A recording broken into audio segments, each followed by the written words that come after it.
नमस्कार, बहुत स्वागत है आप सभी का। आप देख रहे हैं प्राइम टाइम शो अपना बिहार। मैं हूं आपके साथ जया मिश्रा। बिहार विधानसभा चुनाव के पहले कांग्रेस वर्किंग कमेटी की बैठक बिहार में होने जा रही है। पटना में 84 साल के बाद होने जा रही है CWC की बैठक, जिसको लेकर कांग्रेस के बड़े नेताओं का जमावड़ा लगना शुरू हो चुका है। सवाल है कि कांग्रेस का आक्रामक अभियान किसे फायदा और किसे होगा नुकसान। देखिए इस रिपोर्ट में।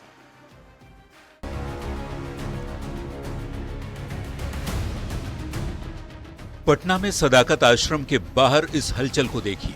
कई दशकों बाद पटना के कांग्रेस कार्यालय में इस साल इतनी चहल पहल दिख रही है। वजह है बिहार विधानसभा का चुनाव और चुनाव से पहले होने वाली कांग्रेस वर्किंग कमेटी की बैठक।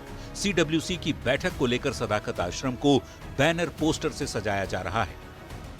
पूरा बिहार स्वागत में है CWC के, क्योंकि एक तारीखी अजलास होने जा रहा है, तारीखी कॉन्टेक्स्ट में। 84 साल बाद 24 सितंबर को पटना में CWC की बैठक होने जा रही है, जिसे लेकर देश भर से कांग्रेस के नेताओं का पटना पहुंचना जारी है। कांग्रेस के राष्ट्रीय अध्यक्ष मल्लिकार्जुन खड़गे पटना पहुंच चुके हैं। कर्नाटक के deputy CM DK Shivakumar Patna आ चुके हैं। राहुल गांधी, सोनिया गांधी और प्रियंका गांधी वाड्रा समेत तमाम बड़े नेता बुधवार यानी कल पटना में दिखेंगे। अभी आपको बता दूं कि मल्लिकार्जुन खड़गे जो हैं वो पटना पहुंच गए हैं और लगातार जो कारकेड में आने का जो सिलसिला है एयरपोर्ट से कांग्रेस नेताओं का वो जारी है। बिहार चुनाव से पहले कांग्रेस जिस ढंग से आक्रामक अभियान चला रही है, उस पर NDA नेताओं ने तंज कसा है। NDA नेताओं का कहना है कि ये सिर्फ RJD और लालू प्रसाद पर दबाव बनाने की रणनीति है। दिल्ली में भी CWC की बैठक हुई थी, सीट आई थी 0। बिहार में होगी CWC की मीटिंग, सीट आएगी 0। NDA नेताओं का कहना है कि वोटर अधिकार यात्रा के दौरान तेजस्वी यादव को ड्राइविंग सीट पर बिठाकर राहुल गांधी ने बता दिया कि बड़े भूमिका में अब वही है। इससे ज्यादा दुष्कार क्या होगा कि मुंह पर राहुल गांधी जी से पूछा गया कि तेजस्वी, और उन्होंने इनकार कर दिया। अब इससे ज्यादा कुछ बोलने के बचा हुआ है क्या? पहले राहुल गांधी की वोटर अधिकार यात्रा हुई और अब कांग्रेस वर्किंग कमेटी की बैठक होने जा रही है। फिर 26 सितंबर को बिहार में प्रियंका गांधी वाड्रा की रैली भी है, जिसके बाद ये सवाल उठने लगा है कि कांग्रेस का आक्रामक अभियान किसे फायदा और किसे नुकसान। न्यूज़ 18 के लिए पटना से संजय कुमार, रवि एस नारायण और दिल्ली से अमितेश सिंह के साथ ब्यूरो रिपोर्ट। देखिए, पटना में कांग्रेस वर्किंग कमेटी की बैठक को लेकर जोर शोर से तैयारी चल रही है। सदाकत आश्रम को लाइट और बड़े बड़े होर्डिंग से सजा दिया गया है। पटना एयरपोर्ट से लेकर JP गंगा पथ होते हुए राहुल गांधी और सोनिया गांधी की तस्वीरें सदाकत आश्रम तक दिखाई दे रही है और पूरे रास्ते को झंडे और पोस्टर से पाट दिया गया है।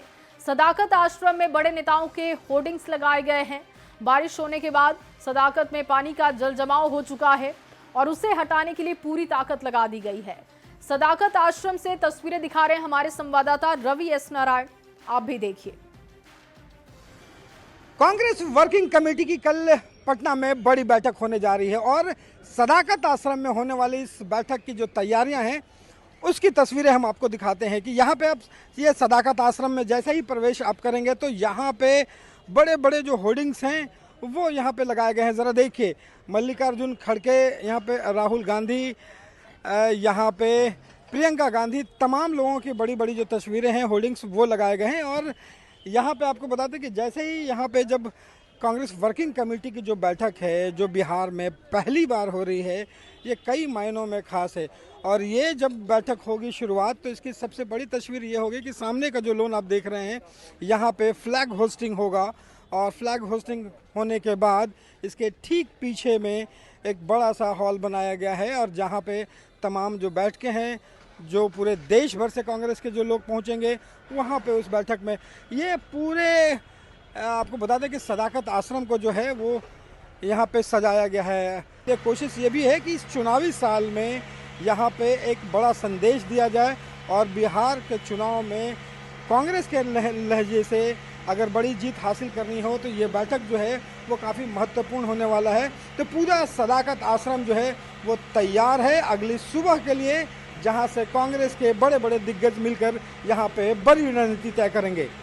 पटना से रवि एस नारायण की रिपोर्ट। तो कल कांग्रेस की बैठक होने वाली है, लेकिन कांग्रेस की बैठक में बारिश ने खलल डाल दिया है। सदाकत आश्रम में पानी जमा हो चुका है। बैठक को लेकर बिहार प्रदेश कांग्रेस अध्यक्ष राजेश राम ने बताया कि बारिश के असर को देखते हुए हाल में भी बैठक की तैयारी की गई है। हॉल में बैठक की तैयारी उन्होंने की है, इस बात की जानकारी दी और उन्होंने बताया कि पार्टी के लिए ये बैठक बहुत महत्वपूर्ण है। इस बैठक में कई तरीके की राजनीतिक और आर्थिक प्रस्ताव पेश किए जाने हैं।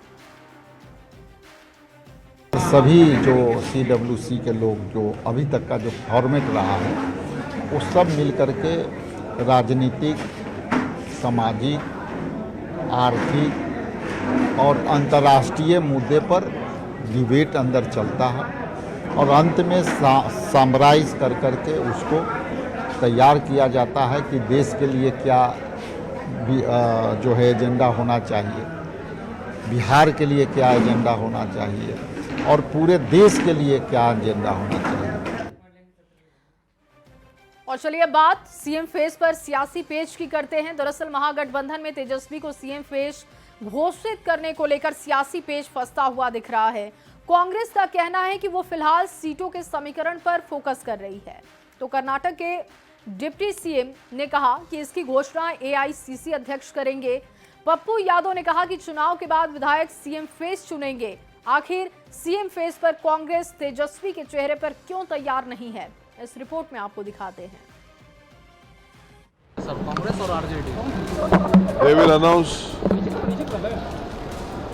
my AICC president. भी है कि हम लोग अपना सीटों का समीकरण मजबूत उम्मीदवार मुद्दों के साथ उतारें।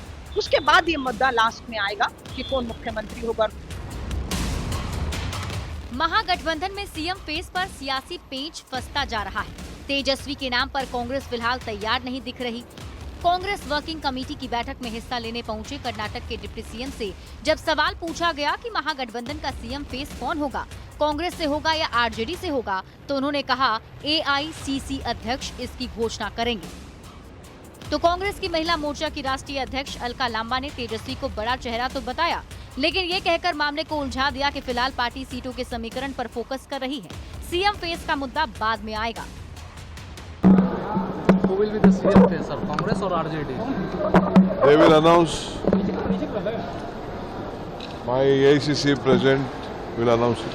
तेजस्वी यादव जी इंडिया गठबंधन का बहुत बड़ा चेहरा है, लेकिन अभी जो बात चल रही है चुनाव में कौन सा दल, कौन सी सीट, कौन लड़ेगा, क्या लड़ेगा, इस पे लगातार दिल्ली के अंदर बैठकें चल रही हैं, आरजेडी में भी चल रही हैं। तो अभी है कि हम लोग अपना सीटों का समीकरण मजबूत उम्मीदवार मुद्दों के साथ उतारें।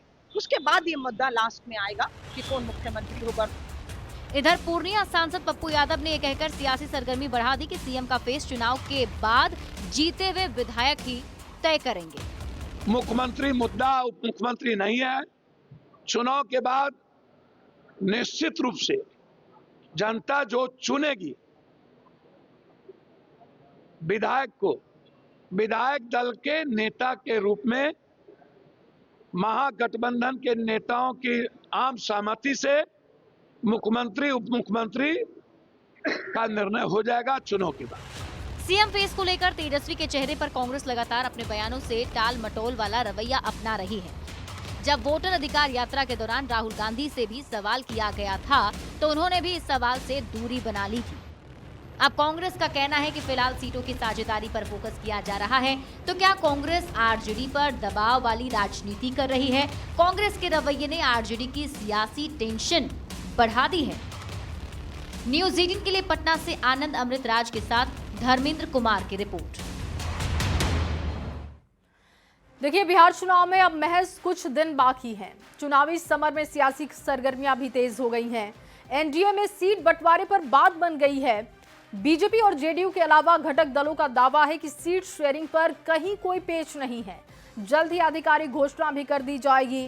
क्या है एनडीए में सीट बंटवारे का संभावित फॉर्मूला, किसे कितनी सीटें मिल सकती हैं, इस रिपोर्ट में देखिए।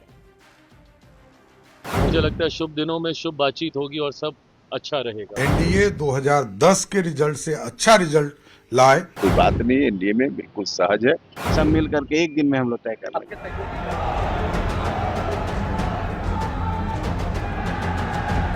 बिहार विधानसभा चुनाव के दिन जैसे जैसे नजदीक आ रहे हैं, राजनीतिक हलचल तेज हो गई है। गठबंधन में दलों के बीच सीट बंटवारे को लेकर फाइनल बातचीत का दौर जारी है। राजनीतिक सूत्रों की माने तो एनडीए में घटक दलों के बीच सीट बंटवारे का फॉर्मूला लगभग तय है, लेकिन इसकी आधिकारिक घोषणा बाद में होगी। बीजेपी को 101, जेडीयू को 102, चिराग की एलजेपी रामविलास को 20, मांझी की एचएएम और उपेंद्र कुशवाहा के आरएलएम के खाते में 10-10 सीटें आ सकती हैं। सीट शेयरिंग को लेकर चिराग काफी सक्रिय हैं। वे सम्मानजनक हिस्सेदारी की बात कह रहे हैं। मानता हूं कि अब सीटों के बंटवारे चयन को लेकर भी चर्चाओं का दौर शुरू होगा। शुभ दिनों की शुरुआत है, नवरात्रि की आज से शुरुआत है, तो मुझे लगता है शुभ दिनों में शुभ बातचीत होगी और सब अच्छा रहेगा। एलजेपी-आरवी के संसदीय बोर्ड की बैठक में चिराग ने सीट बंटवारे पर सकारात्मक बातचीत को पार्टी नेताओं के सामने रखा है। पसंदीदा सीट और उम्मीदवारों के चयन पर मंथन किया गया है। जितना आश्वस्त चिराग पासवान दिख रहे हैं, उतना ही निश्चिंत आरएलएम के राष्ट्रीय अध्यक्ष और राज्यसभा सांसद उपेंद्र कुशवाहा भी दिख रहे हैं। नहीं, देखिए उनके बयान को इस तरह से मत लीजिए। कोई नाराजगी जैसी कोई बात नहीं है। एनडीए में बिल्कुल सहज है। कुशवाहा का दावा है कि एनडीए में सब ऑल इज वेल है। हम के राष्ट्रीय अध्यक्ष संतोष सुमन भी यही संकेत दे रहे हैं कि 10 दिन में एनडीए में सीट बंटवारा हो जाएगा और सीट का कोई दिक्कत नहीं है कि कौन क्या लड़ेगा। सब मिल करके एक दिन में हम लोग तय कर लेंगे। एनडीए के घटक दलों में सीट बंटवारे के साथ साथ जीत का भी टारगेट सेट कर दिया गया है। बिहार दौरे पर आए बीजेपी के चुनावी चाणक्य अमित शाह ने 80% सीटों पर जीत का लक्ष्य रखा है। चिराग पासवान 2025 में 225 से ज्यादा सीट जीतने पर फोकस कर रहे हैं और डिप्टी सीएम सम्राट चौधरी का दावा है कि एनडीए ने 2010 से बेहतर प्रदर्शन का टारगेट सेट कर दिया है। और बिहार में कैसे एनडीए 2010 के रिजल्ट से अच्छा रिजल्ट लाए, इसकी कल्पना कर रहे हैं। चर्चा है कि एनडीए में सीटों का बंटवारा चुनाव की घोषणा के बाद होगा। अक्टूबर के पहले हफ्ते में संभावित फॉर्मूले पर सहमति बन सकती है। इसके बाद औपचारिक ऐलान किया जाएगा। ऐसे में ये देखना होगा कि एनडीए में सीट बंटवारे का फाइनल फॉर्मूला क्या निकलकर सामने आता है। पटना संवाददाता आनंद अमृतराज, शैलेंद्र और धर्मेंद्र कुमार के साथ ब्यूरो रिपोर्ट, न्यूज़ 18। और अब पीके के आरोपों पर अशोक चौधरी के जवाब की बात होगी। देखिए, प्रशांत किशोर ने मंत्री अशोक चौधरी पर भ्रष्टाचार के गंभीर आरोप लगाए। अब मंत्री अशोक चौधरी ने प्रशांत किशोर को 100 करोड़ का मानहानि का नोटिस भेजा है। अशोक चौधरी ने कहा कि उन पर लगाए गए आरोप निराधार हैं। पीके को माफी मांगनी चाहिए।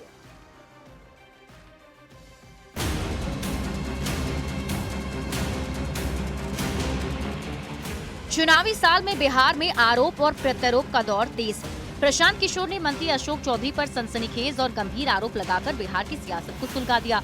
अब मंत्री अशोक चौधरी ने प्रशांत किशोर को मानहानि का नोटिस भेज दिया।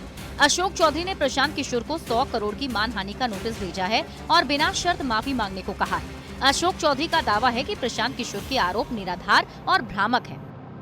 आरोप लगाकर भागने वाले प्रशांत किशोर को तो अभी नोटिस ही गई है। आने वाले समय में निश्चित तौर पर सजा भी होगी। दरअसल प्रशांत किशोर ने सीधे सीधे मंत्री अशोक चौधरी पर मानव वैभव विकास ट्रस्ट के जरिए 200 करोड़ रुपए की जमीन खरीदने का आरोप लगाया था। पीके ने अशोक चौधरी को बिहार का भ्रष्ट नेता बताया था और जमीन खरीद और बेनामी संपत्ति खरीदने का संगीन आरोप भी लगाया था। इस भ्रष्टाचार के आरोप पर वो मानहानि का दावा लगा रहे हैं। ये दिखाता है कि उनके पास और कोई जवाब नहीं है। भाई मानहानि करें या कोई हानि करें, प्रशांत जी और जनसुराज उससे डरने वाला नहीं है। बिहार की जनता का लूटा हुआ पैसा बिहार की जनता को वापस मिलेगा ही मिलेगा। नोटिस भेज रहे हैं, उसका वो संज्ञान दे रहे पीके जी का, लेकिन नीतीश कुमार जी जवाब क्यों नहीं ले रहे हैं? नीतीश कुमार जी का आखिर क्यों नहीं जवाब ले रहे हैं अशोक चौधरी? ये तो पूछना ना पड़ेगा, क्योंकि पिछले बार आरोप लगाए थे तो सरकार बदल दिए थे। इससे पहले भी अशोक चौधरी ने प्रशांत किशोर पर मानहानि का मुकदमा किया था। उस समय पीके ने आरोप लगाया था कि अशोक चौधरी ने अपनी बेटी शांभवी को लोकसभा चुनाव लड़वाने के लिए पैसा देकर टिकट खरीदा था। अब अशोक चौधरी ने पीके को 100 करोड़ की मानहानि का नोटिस भेज दिया है। चुनावी साल में प्रशांत किशोर और अशोक चौधरी की सियासी लड़ाई तेज हो गई है। न्यूज़ 18 के लिए पटना से आनंद अमृतराज की रिपोर्ट। और अगली बड़ी खबर बेतिया से आपको देंगे, जहां पर जन सुराज के संयोजक प्रशांत किशोर के खिलाफ बीजेपी सांसद डॉक्टर संजय जायसवाल ने बेतिया के सीजेएम कोर्ट में मुकदमा दायर कर दिया है। दायर परिवाद में प्रशांत किशोर पर बिना ठोस सबूत सांसद संजय जायसवाल पर गलत बयानी कर छवि को धूमिल करने का आरोप लगा है। संजय जायसवाल की ओर से लीगल नोटिस भी जारी कर दिया गया है, जिसका पीके ने जवाब भी दिया। आपको बता दें कि पीके ने संजय जायसवाल को पेट्रोल चोर बताया था। माननीय सांसद डॉक्टर संजय जायसवाल द्वारा प्रशांत किशोर पर परिवाद पत्र दायर किया गया है, जो माननीय मुख्य न्यायिक दंडाधिकारी के न्यायालय में विचारण के लिए लंबित है। प्रशांत किशोर पर वकालतन नोटिस दिया गया था। और वहीं प्रशांत किशोर के आरोपों पर सम्राट चौधरी ने भी जवाब दिया है। सम्राट चौधरी ने कहा कि साल 1995 में उनके ऊपर लालू प्रसाद ने गैंग वॉर में मुकदमा दर्ज करा दिया था। मेरे परिवार से 22 लोग जेल में डाले गए थे। ये बात उन्होंने विधानसभा में भी कही थी। बाद में मानवाधिकार आयोग ने सरकार पर जुर्माना भी लगाया था और लालू प्रसाद ने माफी मांगी थी। डिप्टी सीएम ने कहा कि उन पर लगे आरोप सार्वजनिक हैं।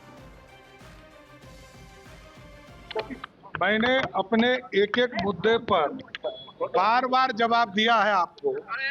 मैंने कहा कि 1995 में मेरे ऊपर लालू प्रसाद जी ने गैंग वार में पूरे परिवार के मेरे 22 लोग मेरे परिवार से जेल में डाले गए। ये मैं जीवन भर बोलता हूं, मैंने विधानसभा के अंदर भी कहा। और दूसरी बात, 22 लोगों को जेल में डाला, मेरे घर तोड़ दिए गए और इसके साथ साथ ह्यूमन राइट्स कमीशन ने बिहार की तत्कालीन सरकार को प्लेंटी किया, उनको सजा किया। लालू प्रसाद जी ने इसी मिलर स्कूल के मैदान पर माफी मांगा। देखिए, मैं कोई नई बात नहीं करता। मेरे ऊपर जो भी आरोप है वो सारे सार्वजनिक है। और अगली खबर समस्तीपुर से, जहां पर समस्तीपुर में एक बार फिर पीएम मोदी की मां को गाली देने का आरोप लगाया गया है। बीजेपी युवा मोर्चा ने पीएम मोदी की मां के अपमान को लेकर शिकायत दर्ज कराई है। वीडियो के आधार पर बिहार अधिकारी यात्रा के दौरान अपमान की बात कही गई। बिहार में वोटर अधिकार यात्रा के दौरान अपमान की बात कही गई है। हालांकि पुलिस अधीक्षक ने बीजेपी युवा मोर्चा के प्रतिनिधि मंडल को कार्रवाई का भरोसा दिया है। सोशल मीडिया पर समस्तीपुर में भी प्रधानमंत्री की मां को गाली देने का एक वीडियो वायरल हो रहा है। बताया जा रहा है कि बिहार अधिकार यात्रा के दौरान का वह वीडियो है और कुछ बाइकर्स के द्वारा जो जुलूस में शामिल थे उनके द्वारा प्रधानमंत्री मां को गाली दिया गया। और यहाँ पे एसपी के यहाँ प्रतिनिधिमंडल आवेदन लेकर के आए थे। युवा मोर्चा के समस्तीपुर दक्षिण के जिला अध्यक्ष हैं अमरेश साहू, क्या कुछ मामला है? जी, बिहार अधिकार यात्रा के दौरान सरंजन में आरजेडी के कार्यकर्ताओं के द्वारा तेजस्वी यादव के मौजूदगी में अपने यशस्वी प्रधानमंत्री जी के माताजी को गाली दिया गया, आपत्तिजनक बात कही गई। उसी को लेकर आज हमने एसपी साहब को ज्ञापन दिया है और एसपी साहब ने कहा है कि इस पर सख्त कार्रवाई करके उसको जेल भेजा जाएगा। तो क्या उस वीडियो में क्या था, कब जानकारी हुई? वो वीडियो जब सोशल मीडिया पर वायरल हुआ तो हम लोग को जानकारी हुआ। जानकारी मिलते ही अविलंब हम लोगों ने युवा मोर्चा को कार्यकर्ताओं के साथ एसपी साहब को ज्ञापन दिया और ज्ञापन देने के बाद एसपी साहब ने आश्वस्त किया है कि उस पर सख्त कार्रवाई करके उसको हम जेल भेजेंगे। यहाँ पे अक्सर इस तरह के मामला सामने, अब ये तीसरी घटना है जो गाली देने वाली है, क्या तो राजद के कतिपय गुंडों हैं, वो अपने आदत से बाज नहीं आ रहे हैं। दरभंगा में भी प्रधानमंत्री जी के माताजी को गाली दिया गया था। उसी अधिकार यात्रा में मुसरी घराड़ी में भी उनके गुंडों के द्वारा मोदी जी के माताजी को गाली दिया गया। और 20 तारीख की ये घटना है, उसका वीडियो वायरल हो रहा था। आज सुबह हम लोग को वीडियो जब वो देखे हैं, गाली उसमें एकदम साफ साफ दिया जा रहा है। और जब वो वीडियो हम लोग को संज्ञान में आया है तो उसको वीडियो को पेन ड्राइव में लेके हम लोग एसपी साहब के यहाँ आए हैं, ज्ञापन दिए हैं और एसपी साहब एकदम आश्वासन दिए हैं जो उचित कार्रवाई होगी और दोषी जो भी होगा उसको बख्शा नहीं जाएगा। तो भारतीय जनता पार्टी युवा मोर्चा का जो प्रतिनिधि मंडल है वो प्रतिनिधि मंडल समस्तीपुर पुलिस अधीक्षक से उनके कार्यालय में मिला है और एसपी के द्वारा इस पर सख्त कार्रवाई करने का आश्वासन दिया गया है। Mukesh Kumar, news 18 network, Samastipur. और चलिए आगे बढ़ते हुए इस वक्त की बड़ी खबर आपको दे। राष्ट्रपति ने नेशनल अवार्ड विजेताओं को सम्मान दे दिया है। शाहरुख खान को बेस्ट एक्टर का अवार्ड मिला, रानी मुखर्जी को बेस्ट एक्ट्रेस का नेशनल अवार्ड मिला है। इसके साथ ही विक्रांत मैसी को भी बेस्ट एक्टर का नेशनल अवार्ड दिया गया। जवान के लिए शाहरुख खान को पहला नेशनल अवार्ड दिया गया है और देखिए तस्वीरें उसी वक्त की आप देख रहे हैं। इसके साथ ही आपको जानकारी दे दे, मोहनलाल दादा साहब फाल्के अवार्ड से सम्मानित किए गए। बड़ा दिन इन तमाम अभिनेता और अभिनेत्री के लिए। रानी मुखर्जी को बेस्ट एक्ट्रेस का अवार्ड दिया गया। और इसी खबर के साथ इस बुलेटिन में बस इतना ही। आप बने रहिए न्यूज़ 18 बिहार झारखंड के साथ।